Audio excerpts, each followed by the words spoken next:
he in some way proves that it's not written by Rabbi Shimon Bar Yochai. Also, the Hasam Sofer makes a similar statement that there's some ideas of the Rashbi in the Zohar, but the Zohar is not written by Rabbi Shimon Bar Yochai. The Noda Yehuda says the same thing.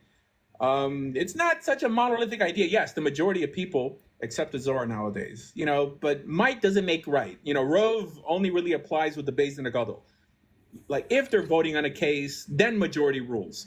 But only because the majority of Jews happen to be doing something nowadays, like the vast majority of Jews aren't even religious, like doesn't mean they affect the outcome of anything in the religious world. So I'm more of a Rambam guy. I view the Zohar. Yeah, the Rambam has a lot of Kabbalistic concepts. I mean, the Yesodei Sodot Amud Chachmot. I mean, it's Rosh Tevis Havaya. I mean, there was again in the Sikha it proved from one of his laws about it says Gadol Hachnas Orchi Mehag Palas Pnei Shechina.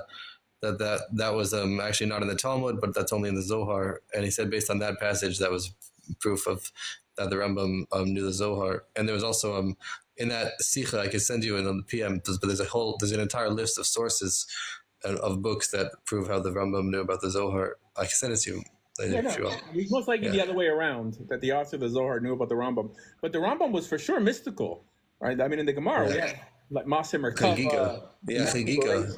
Exactly, yeah. But being mystical doesn't mean that you're Kabbalistically inclined. See, practical Kabbalah, as we understand it nowadays, is post the Zohar. But there were books like Sefer Yetzirah, is before the Zohar. I mean, Sefer Yehaskell, which is how Maser Merkava is built off of it, is a portion that we're not really even supposed to read in the Haftorah. I think in the Gemara it says.